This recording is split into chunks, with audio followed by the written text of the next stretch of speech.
This game will be made entirely out of your YouTube comments. Now then, just as a reminder, I will be making absolutely no profit off of this game. This game is free distribution every week, and I will not be claiming your characters or ideas as my own. I'm doing this solely because I love the idea of the community working together to a project. Submission rules are in the description, and I hope you guys really love it and enjoy. Alright, now to the video.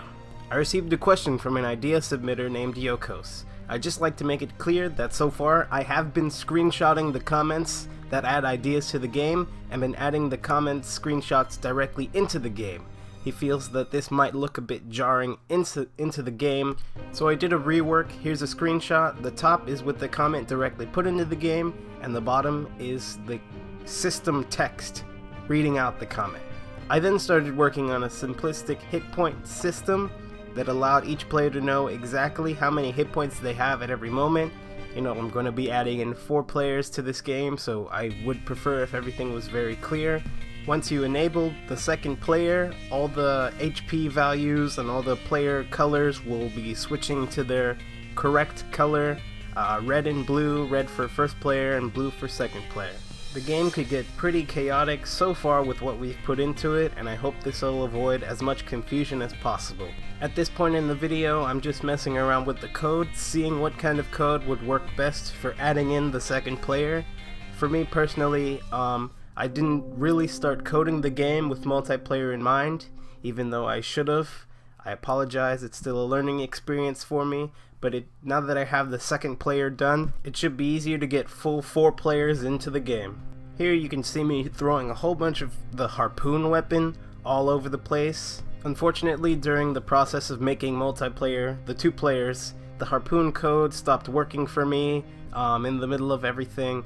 It just wasn't shooting the weapons in the correct directions, and it took me forever to realize that it was an easy fix. I also finally got that working, and I got a button set up that adds in the second player, and another button set up that removes the second player. The player color scheme in the game will automatically update depending on how many players are inside of the game, so it's going to be white when you're just playing by yourself, but when you enable 2 player, you got player 1 red and player 2 blue. I even tried to see if the split screen would work, and I'm having some difficulty with that because it doesn't support my method of coloring the player objects. Everything would just be white, unfortunately. I also went back to another one of Yokos' comments. Under the trickster potion that he wanted, I tried to make it independent for all the new players so that no matter if player 1 or player 2 got hit, they'd be able to switch positions with the enemies. Another ridiculous thing that happened when I was editing code was the harpoon code.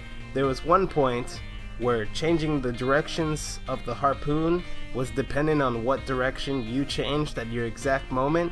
It's kinda hard to explain, but this next bit shows the craziness that could possibly happen with all the shifting directions of the harpoons. How they kinda never died. They would just float above you, and there would just be like a whole bunch of them, and it would just be ridiculous.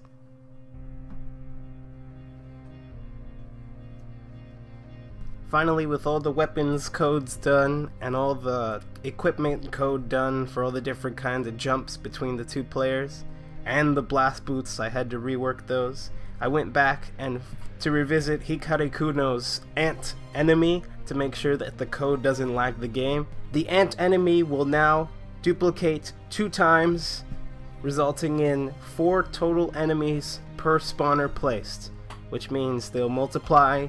So now there are 2, and then they'll multiply again, so now there are 4, and then it'll stop multiplying to avoid lagging up the game way too much. Of course, you can still lag up the game yourself by adding in a ton of enemy spawners, but that's up to you. I also wanted to take this moment to apologize for not posting a video in a while. I do hope to be more consistent in the future, and I hope I can keep making a game that you guys will enjoy. Again, all the download stuff is in the description, and I hope you guys have a good one. Peace!